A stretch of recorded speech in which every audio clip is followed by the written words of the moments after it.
And you will not be lenient.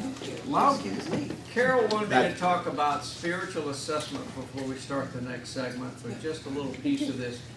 Just close the door, please. Most hospital staff paid chaplains do a longer assessment in the patient's chart.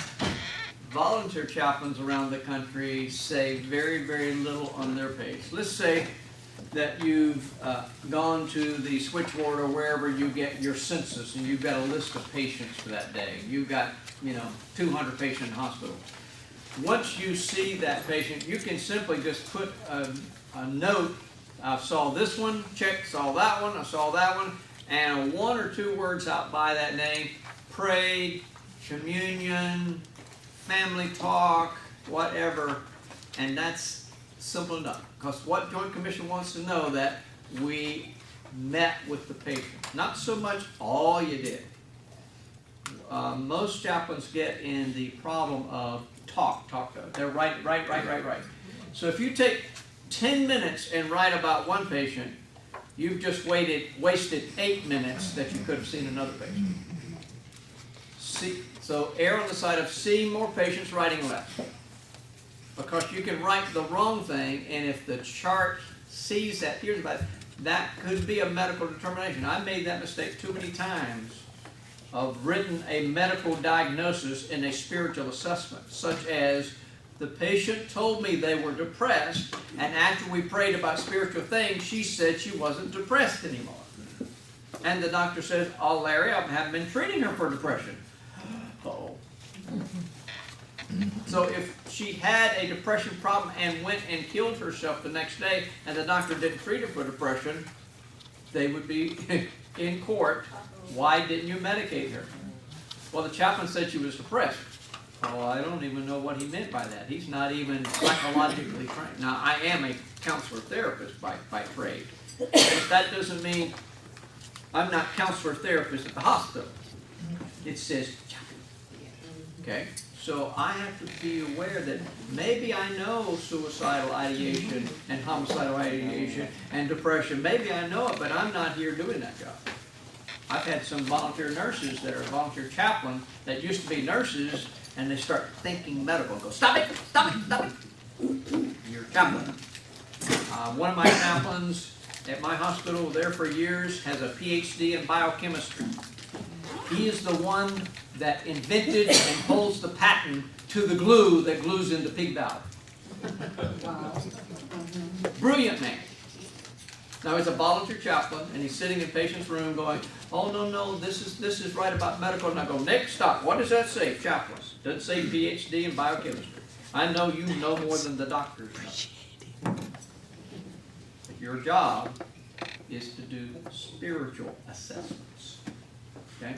So here's where we can get awry. We can say too much. So say I know the form you're using now gives you a lot of space. So I'm asking them to give you less space. to force you. I'm going to get it right. So who's going to read it anyway? Is the next chaplain going to read all that you all wrote yesterday? No. And if they do, they're wasting time in the office reading about what you said about the page. Joint Commission is going to be checking at some point in time. Yeah. So what will they be looking for, and where will they be looking for it? They'll only look at the nurse initial assessment. They wanted their church called, they wanted a chaplain visit, and any other spiritual thing.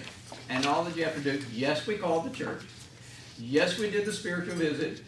And yes, this patient had an issue with, I'm an Islamic lady and men can't take care of me.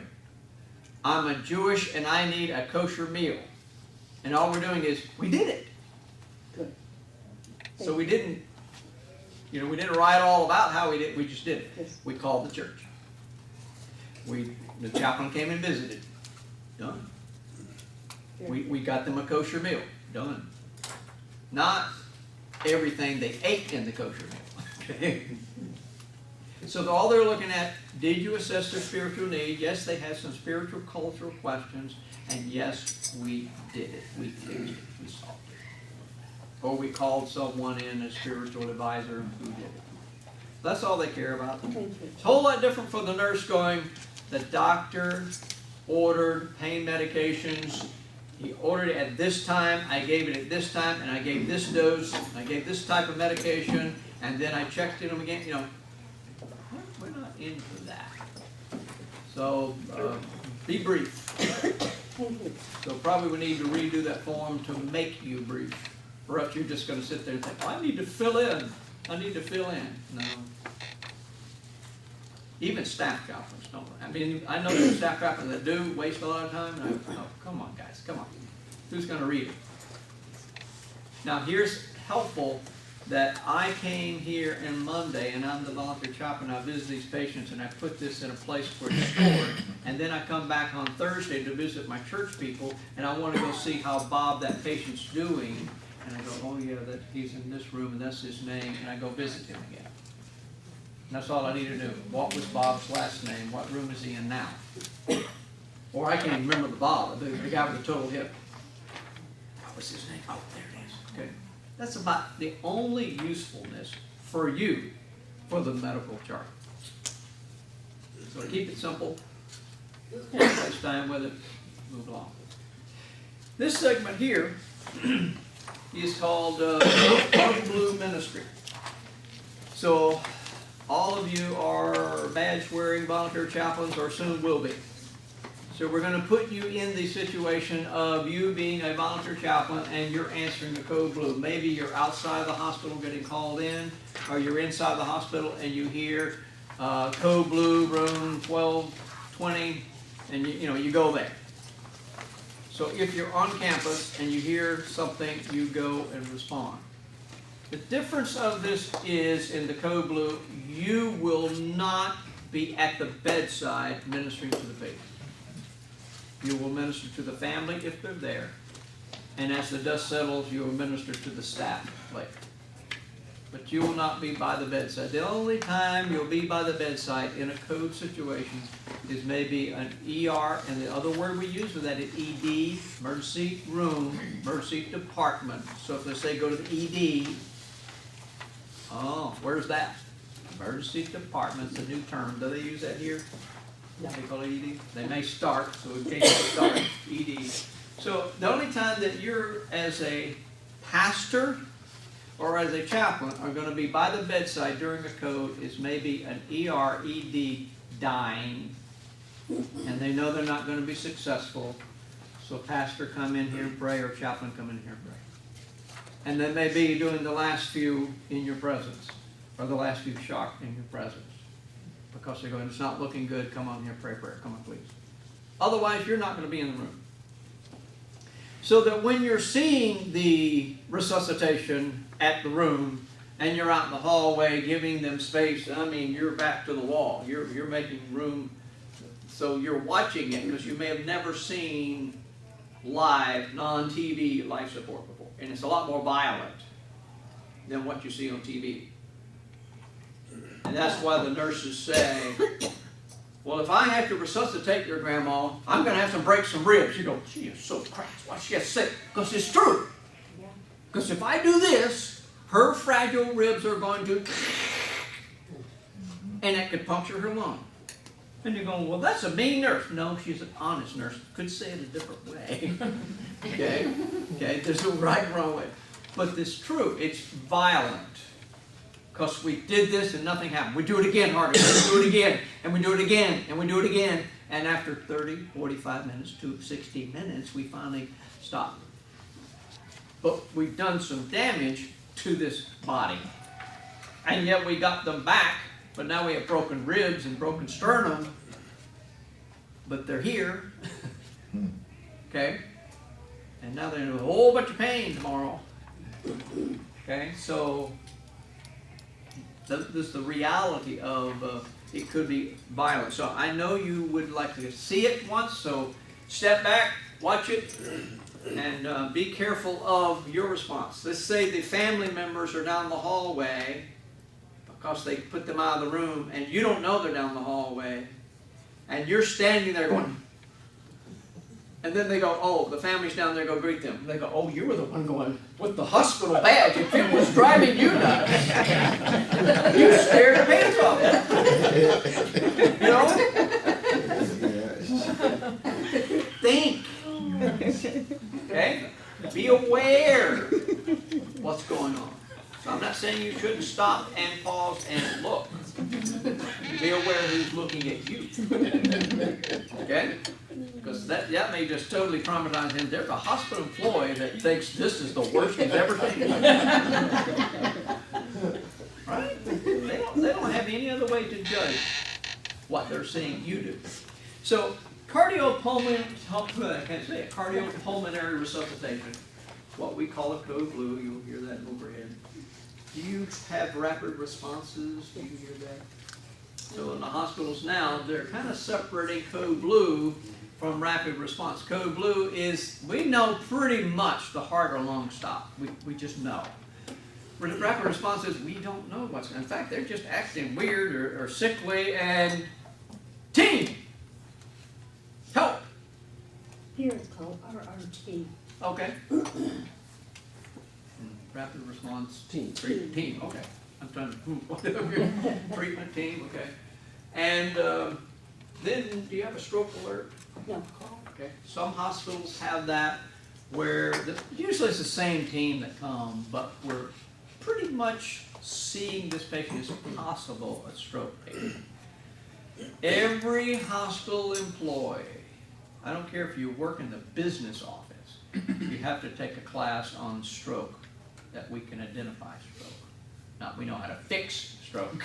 We just know the signs and symptoms of stroke, because it's very good that if I'm just a chaplain walking in the room and this patient all of a sudden is slurring their speech or has a twisted face or showing some one-sided weakness or something, like, is this normal? Oh, yeah. Or they go, no. What did you see? This rapid response team or stroke team come in there and check on it. And one of the reasons is there is a good medication called, abbreviated TPA, that is a clot buster, and it has a 3-hour window. So if it started the stroke 3 hours ago, it's not useful now. It probably won't bust up the clot, so why give it? So as soon as you think this patient may have some stroke symptoms, alert somebody, because we may be in that 3-hour window. We don't know when it started. Nobody's been in that room for an hour and a half. Okay? The last time we recorded, we're looking at the chart, the last time somebody was in there, they didn't see it, so we guess what? It happened between the hour and a half, so let's do some medication. So we all try to learn that so that we can help them. What to do? Remember in our training, in the very first training we did for chaplains, we said that chaplains do the ministry of presence. You show up. You go, Larry, but I've never been to a code blue. Show up. But I don't know what to say. Show up.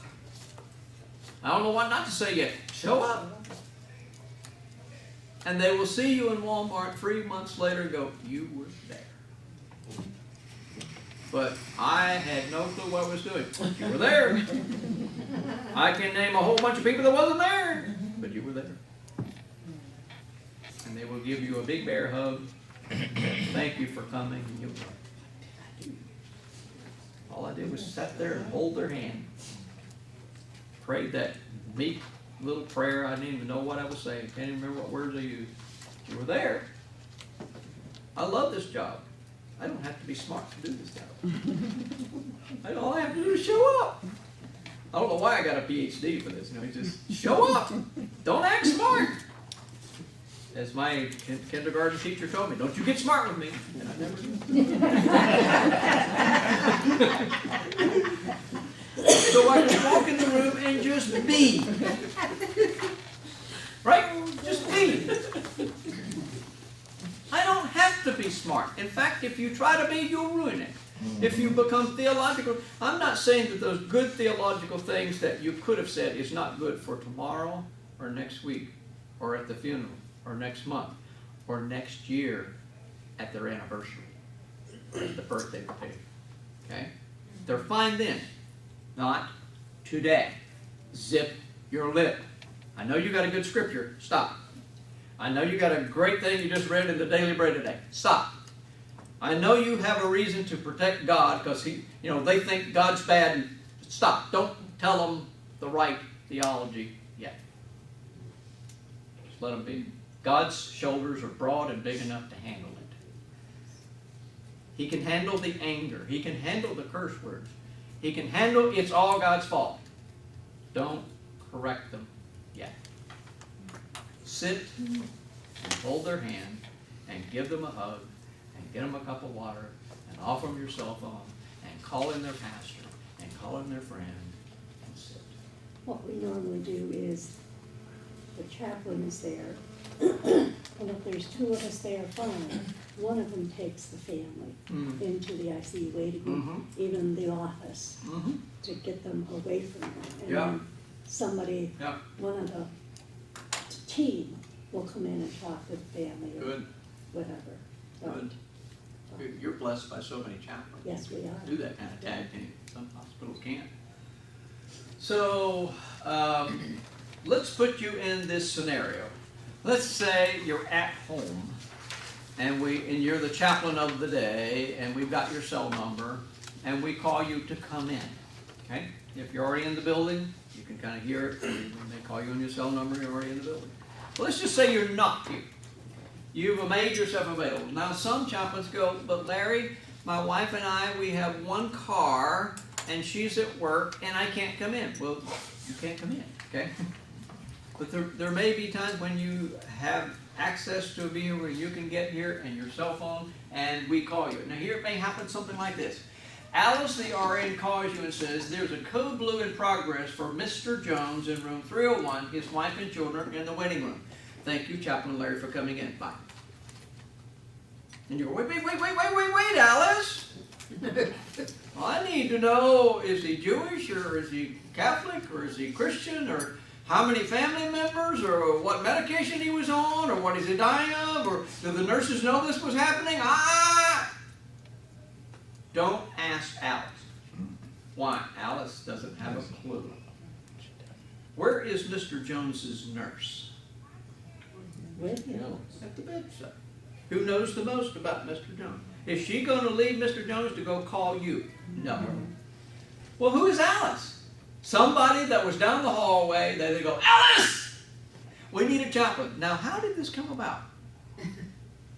In hospitals that have never had chaplains before, it took quite a few minutes before the nurses go, I just heard about in a memo that we have chaplains.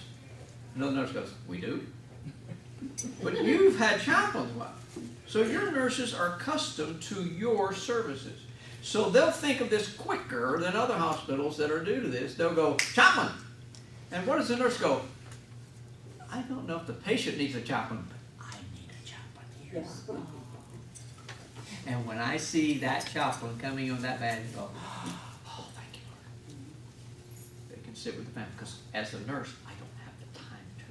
I got into nursing because I love people, and I like to help people, but I don't have time. But I see you come in, they're here. You minimize that. You go, oh, no, we don't help them that way. Yes, you do. They breathe a little easier when you walk on the floor. When you know you're in the room. If they know you're going to help the family and help them and be praying, yeah, they do. Yeah, they know. So that came about maybe 5 minutes into the code or 15 minutes into the code. And then somebody goes, Alice, are you free? Call the switchboard, or you yourself get that list of chaplains and call one in. And Alice called you, and you answered your cell phone, and you were out at the beach. Or you were just about to get up to preach the sermon, or 3 o'clock in the morning, and you're like, who, where? Right. Or you're just sat down at the dinner at you and your spouse's anniversary dinner. At my 11th year of being a hospital chaplain, as I sat down at dinner when my son was bringing his girlfriend home, his fiancée, to introduce her to the family, I sat down, and 3 seconds later the alarm went off on a Sunday meal, and I gotta go, guys. My wife goes, can you ever say no? I go, no, my contract says 24/7. It said 24/7. And And she said, then you will resign tomorrow. Did you? And I resigned the next day. They didn't accept my resignation. But I said, I can't do this anymore. I can't do this anymore. Now I want to give a blessing to you all. You all have a good heart. You love people. You love the Lord. You want to be available. Don't do what I did and be so stupid codependent. I don't know when to say, I'm sorry, Alice, I can't. This time I can't.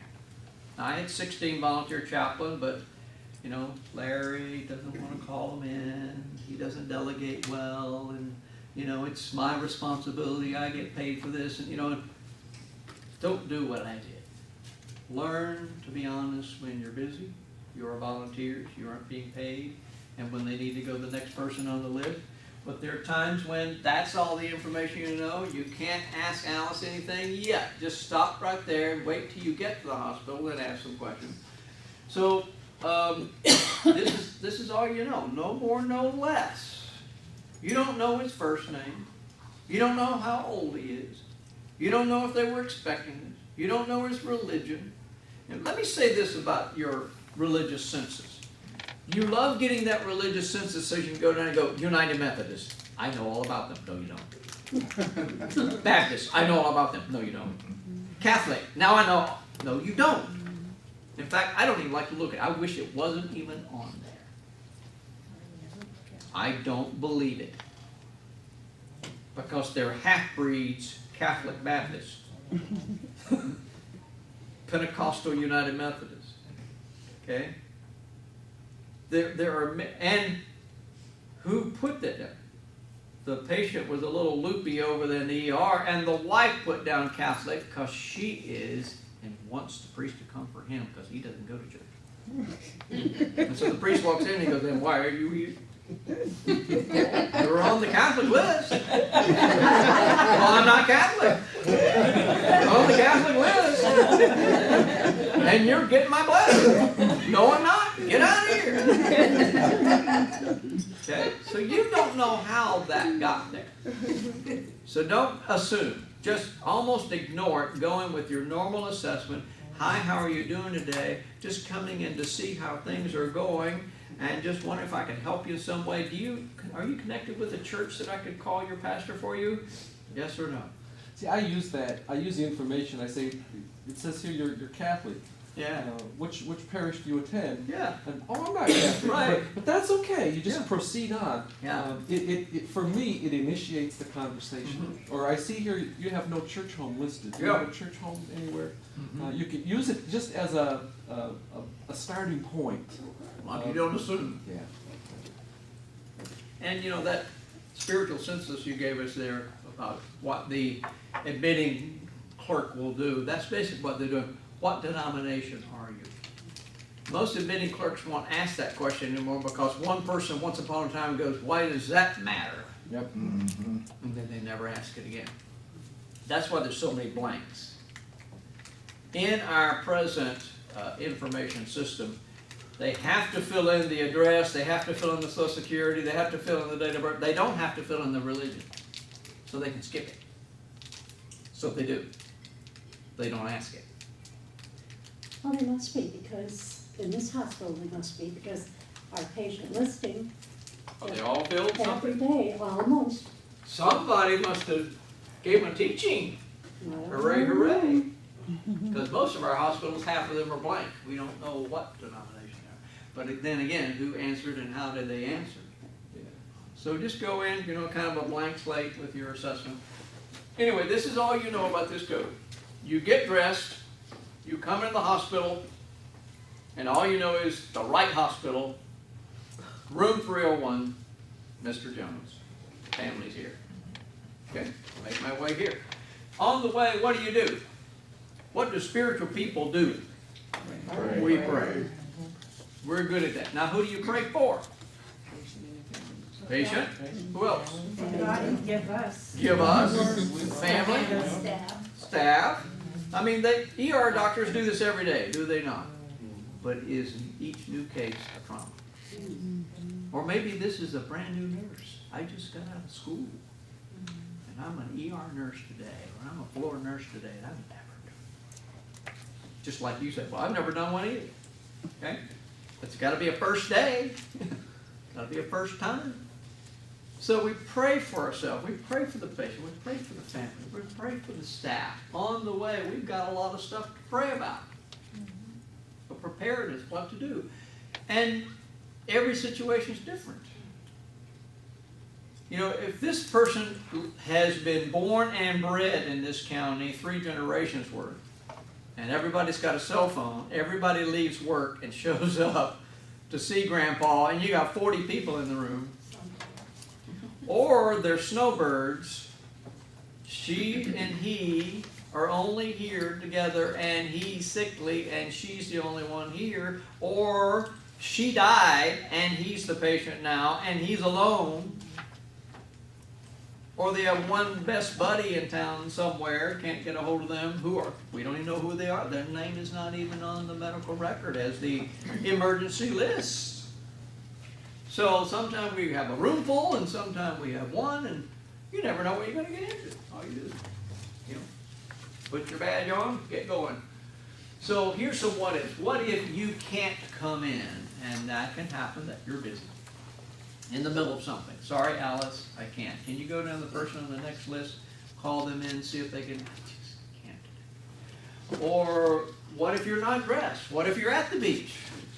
I've been at the beach many times when I got called in, and they go, get here now, I don't care what you look like, it's a baby drowning, they're all in swim clothes too. So I showed up in my kayak clothes. Nobody cared. And that's not the normal, appropriate attire for chaplains. We have a dress code in the hospital. Staff didn't care what I looked like that day. But normally we have a dress code. And so then I, from week 1, learned I need to keep a little bag of clothes in my trunk of an old pair of shoes I was going to give to Goodwill, and a pair of pants I don't really care for, and a shirt, and I just keep that in there always so that I can put on my presentable clothes. And I always have my badge with me because the HIPAA law says you can't walk in a room and do ministry or as an employee without a badge, because they need to know who you are, that you work here. I don't know why people like to pretend to be doctors and pretend to be nurses and pretend to be respiratory therapists and come in and pretend. You can't even get employees to come and work for free, but they want to come and work for free because they're nuts. Okay? So they want to know the person in that room works here. You should be here. You have our badge on. Keep it with you.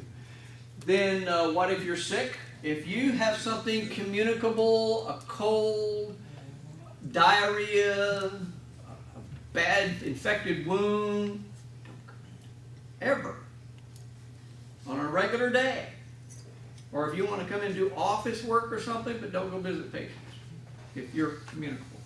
Or if your resistance is down, don't play this, well, God will protect me. And I believe He can. No joke. I believe He can. I mean, if He says in the Scripture that we can drink deadly poison, I guess He can handle it. But don't be stupid. He gave us a brain to use.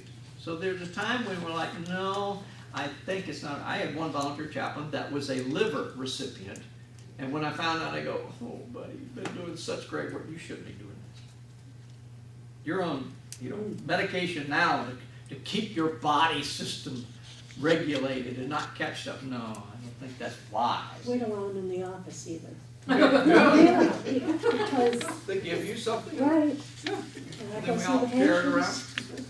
around. What if no chaplain come in? Now you got a bunch of chaplains. I mean, there are a lot of our hospitals that have 2 or 3 or 5 or 7, and they go down the list and none can come in. And all I say to them, well, we're better off than we were last year when you had no chaplains, and now we have 7, and all 7 can't come in. We're still better off than we were. Well, you've got quite a resource to go there. It'll take you a while to not find one of them.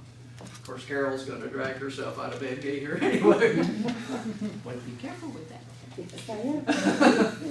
What if no chaplain come in? Can I, as a chaplain from a distance, pray with the family on the phone? Can I go, Yes. can Mrs. Jones come to the phone? You go, oh, she's a mess. I don't think so. Can you ask her? Can I at least make sure that she has a church that's being called? And people go, but I don't go to church. What's your best friend's name in town? Let me call it. Oh, no, but no. I distributed communion in the Mayo Clinic in Minnesota from my phone here in Plain City. The chaplain called me, did it over the phone. It was an amazing experience. Wow, I've never yeah. had that happen before, but it was good. Yeah. Good thing. So, do it yeah. all- distance prayer. I do it all the time on the phone. Remember that prayer was the first wireless long distance communication. Right? You can connect wherever they're on the phone with God. Okay? So you can do some ministry on the phone. I'm not saying it's the best, it's plan B, Yeah. but it may be a ministry you can do. I tell my folks, Huh? God controls Yes, distance, doesn't mean And anything. just go, at least that person prayed with me on the phone, contacted my minister, told me that they loved me, was gonna pray for me. Well, it's the best you can do. Then I train our nursing supervisors to be deputized chaplains. So I say to nursing supervisors, I'm not saying you're spiritual or not, but you're gonna be, the nursing supervisor is at every code. That is their job to hold this clipboard. Everybody that came in the room and every drug that the ER doctor told them to give, they took a record of it. So you're gonna be there at every code. And you called us and we couldn't come in. So will you play like a chaplain? Will you give them a hug if you're a hugger? And if you're not, get over and give them a hug. Will you get them a cup of water? Will you help them with calling their church in? And if you're spiritual, offer a prayer. Except, would a prayer help in a time like this? I love that line. Would a prayer help you now? No, thank you. Can I call your pastor for you? Don't bother them. No, it's really no bother. Let me call him for you. Well, I'm new to that church. I haven't. It's okay. Let me call. Let me get somebody, or at least that best friend that can come in and give them. Oh, you're here. Thank you, thank you, thank you. But somebody that connects with that. So you've arrived at the nurse's station. You've been called in. You got your clothes on. You got your badge on. You got here, and you went to the nurse's station that related to room 103, wherever that is. You know where that connected. Hey, buddy. Good morning. So whatever that nurse's station is, here's why you do not go to room 103. Because after about 30 minutes or so, where is Mr. Jones going to be now? The ICU. As quick as they can get in there. Around those specialized nurses who know how to hang that special IVs and do the ventilators and stuff like that. So if you walk in the room and he's not there, you're going to think, morgue. Then you're going to go home. Or you're going to go down to the Joneses family and go, I'm so sorry. I'm so sorry. And they go, what about? Well, the room's empty. I guess he's dead, right? Ruh-roh. So do not go to the room. Go to the nurse's station and go, hi, I'm Chaplain Larry. Alice, don't know who she is, but she called me in. Or the switchboard, or somebody called me in. And I heard it was a Mr. Jones, room 103, and the family's in the waiting room. That's all I know. Can you verify that much for me? Yes, it was Mr. Jones. His first name is Tom Jones, and the family is down there, and the room was correct, 103, and thank you for coming. And I pause and go, now, I know you're not supposed to tell me a lot of medical information, but I just need to know this much. Can you tell me this much about him? Is he still with us? Yes or no? Because if I go down to that room and try to do ministry with the Joneses family, not knowing that, I'm going to mess it up. I'm going to sit down and presume the worst, and they're going to know, no, they resuscitated him. He's thrashing around the bed. You know, he's not well, but he's with us. And I started a prayer. Oh, let's do ministry. And I started a prayer of, Lord, thank you for heaven. Or, oh, I'm so sorry. You know, and they're like, no, good news. So I need to know that much. And if your staff's not trained to give you that much, it's just, I just don't want to make an error going down the room and presuming he's dead. I want to know whether he's alive or not. Just need to know that. And then I say to that staff person, okay, I'm at room 103. Mr. Jones, is still in the room or not? Let's just say he's still in the room and staff is around. I go, guys, I'm Chaplain Larry. Alice called me in. I'm here for the family. And I need somebody to give me a quick update. Bzzz, crazy, crazy, crazy, crazy, crazy. 3 minutes later, hey guys, I'm Chaplain Larry. Just need to know a little update before I go down to Jones's family. Crazy, crazy, crazy, crazy, crazy. Third time they finally go, oh, Chaplain, sorry. Just trying to save his life. Yeah, we're in this situation. Okay? Just be patient. So you don't need to rush down to the Joneses family because guess what? They don't know you're coming. In fact, you rush down too soon and they see Chaplain, they go, oh, he is so bad that they called the chaplain in. All right? Did they call you in? Probably not. No. The nurse thought she or he needed a chaplain and the patient needed a chaplain. They called you in. Probably not the family. My family has no clue you're coming, so you show up with a chaplain badge and go, oh boy, it must be really bad because I'm sure they only call a chaplain in when it's this bad. So sometimes I do this. I just want to come and sit with you a while to help you with some information and maybe call your pastor in and the nurse just gave me an update that he's still with us. It's good information. Oh, sorry, I'm Chaplain Larry. Okay? Because I've had family members run out of the room, Chaplain! Until I get through. Okay? It's on your language. Yeah. Now that I have this, I can't hide it. You know? Now it's like it served a good purpose, and now, you know. So we need to get that information so that we don't mess up. I've had a lot of my volunteer chaplains come back to my office, all, you know, fiery man. Why didn't that nurse tell me? And I go, why didn't you ask? You have to ask. They don't know what you know. They don't know if you stopped in the hallway and talked to another nurse or the doctor. They don't know what you know, and they're traumatized.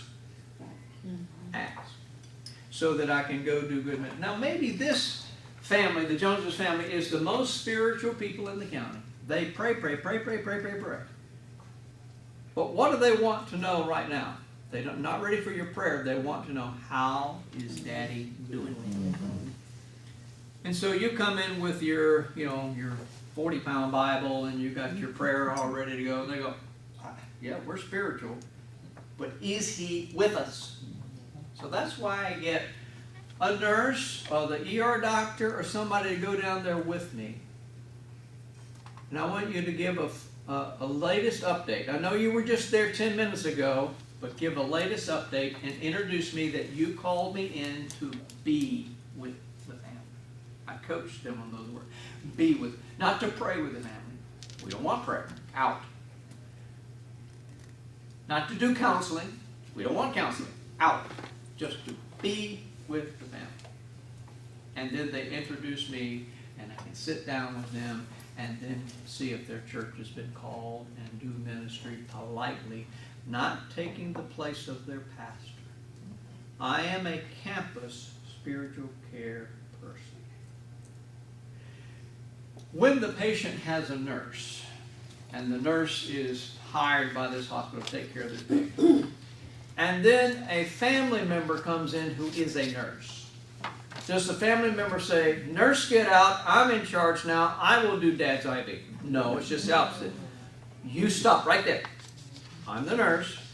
I will change the bandage. I will do the IV.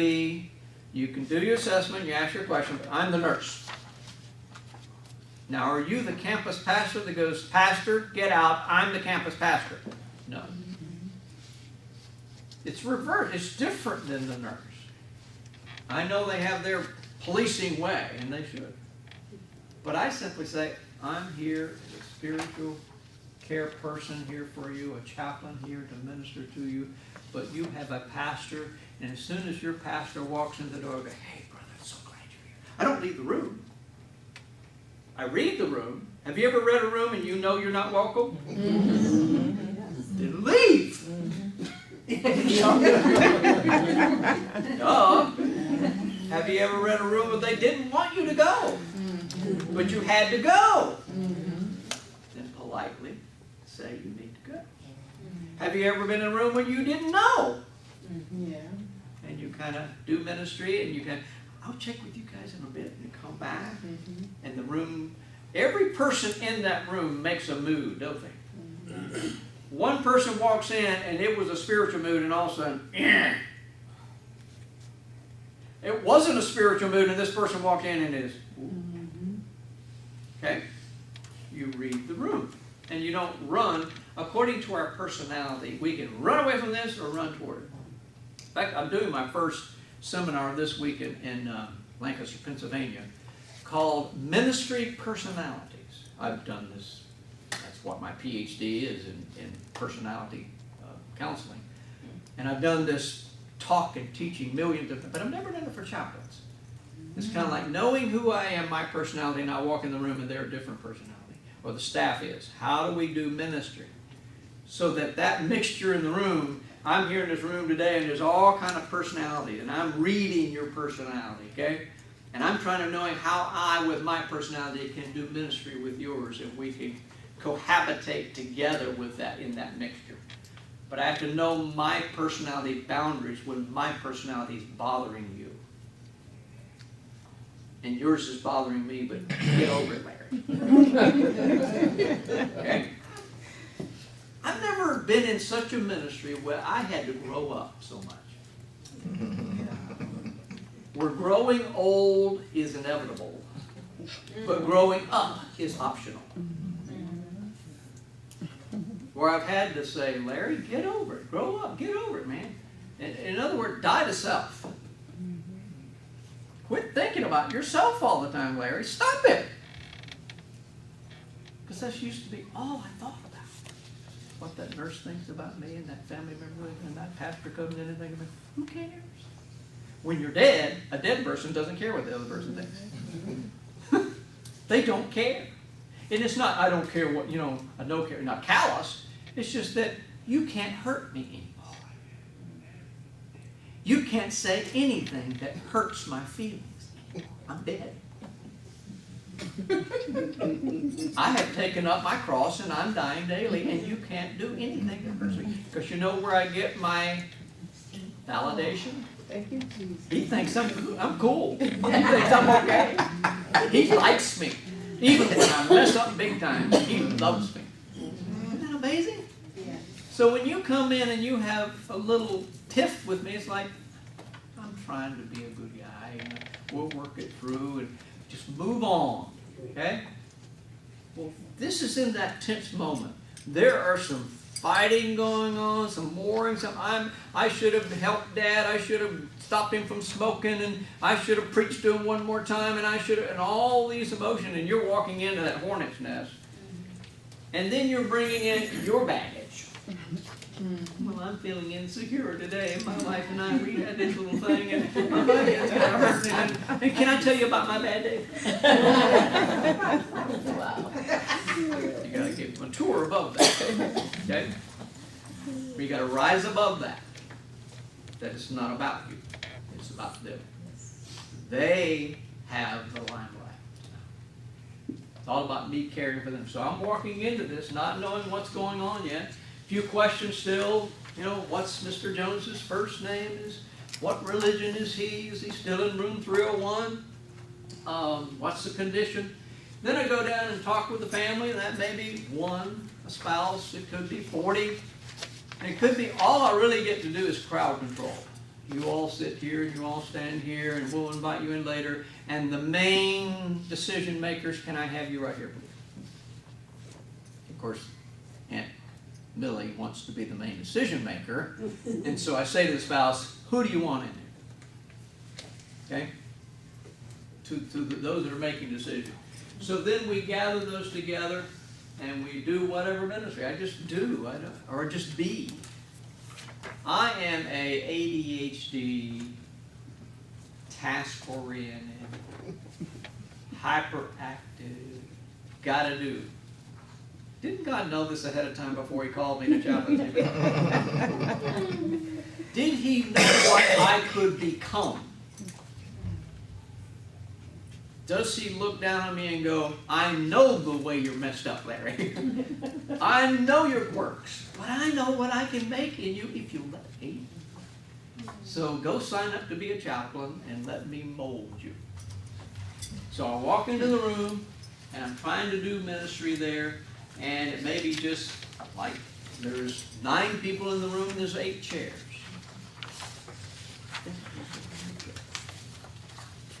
Maybe I need to do, what if Mrs. Jones is a faithful Catholic? Mr. Jones is an atheist. His daughter is New Age, and his son is Pentecostal. What do you do? Do not get out your list and go, okay, Larry, tell me what to do.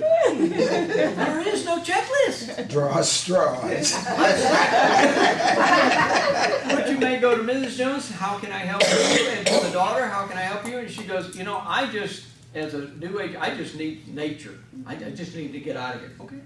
There's a great little path at the hospital, or a little gazebo out there. Oh, thank you, John. And I may go about her faith. And I'm going, Larry, get over it. It's not about you. Okay? And she's Catholic, and I wish she wasn't, or if he's Baptist, and I wish she wasn't, or if he's Pentecostal, it's like, I don't care. Well, how can I help you? How can I assist you right now? As many people as I can. And you just know, kind of when you get situations where the Lord just kind of nudges you over here, and go, okay, you're done. Okay, let's go work over here. And you really wanted to, but you never got to, but God's in control. You just be. A lot of us like the task-oriented person. I like to fix things. Men love to fix things. What does your wife do, men? They come home from a bad day at work and they tell you about their boss and you go, well, just quit. Or tell me his name, I'll go punch him out. Well, why don't you do this? Why don't you do that? And she goes, what? What do you say, ladies? Will you just listen? Don't try to fix it. Well, that's what we want to do in chaplaincy. Just listen. Don't try to fix it. Just let it flow. So here's maybe some questions. Now, it scared you to death. Now, let's go back to the very beginning. What did I say? Show up. God is with you. You will learn from the last moment. Did not Jesus' disciples learn? Did not Peter put the foot in mouth, change a foot several times? Did they not make mistakes? That's what I love about the script. They tell all the flaws. If I were writing it, you wouldn't see any flaws. We would all look squeaky clean. But they said the honest. They did foolish, stupid stuff. And they survived to tell about it to turn the world right side up. You will too. You will do foolish, stupid stuff. I promise you. But you will live to tell about it if you keep at it. If you resign the next day, well, I guess that ministry's done with. Because that, because you weren't dead to self and it bothered you so much. And you're like, oh, they think I'm stupid and silly. Work through it. Learn from it. So as you process through these kind of code blues, you can be there for staff kind of later on. Now, let's say you came in, and this was, not even your regular day. You came in, and you kind of say to yourself, I really only have about 45 minutes, and then I really, really, really need to get to. You may readjust those plans, maybe, or maybe you may go, folks, I got to go. You might just go in and have a prayer with Mrs. Jones and wish her well, and God bless you. And I'll try to come see you tomorrow, or not, no problem. I gotta go. Okay? That may be the end of your ministry. I love that illustration of just sowing. You're just throwing a seed. Throwing a seed. Somebody else comes along and goes, water, you know. Somebody else comes along and they reap a harvest and you go, but I sowed that seed. Well, it's just part of the process. So we all have a little place. I'm not going to solve. And you see some of these family issues going on and you go, and the family's like, you know, you gotta help us, Chaplain, with this now. And you go, well, when did this start? Well, 25 years ago. And you want me to fix it in 30 minutes. How many counselors have you been to? About 16. Okay, come on, realistically. I can't fix that problem today. But I can be here and I can listen and I can pray. So let's take a break. And then we're going to come back and talk about the ministry. It's probably lunch. No, they're not gonna serve lunch until 1 o'clock. When we're done. So we'll come back and we'll talk about how to do ministry during withdrawal of life support, which is really going to come blue. Oh, kind of picky. So let's take a break. Got some more goodies up here.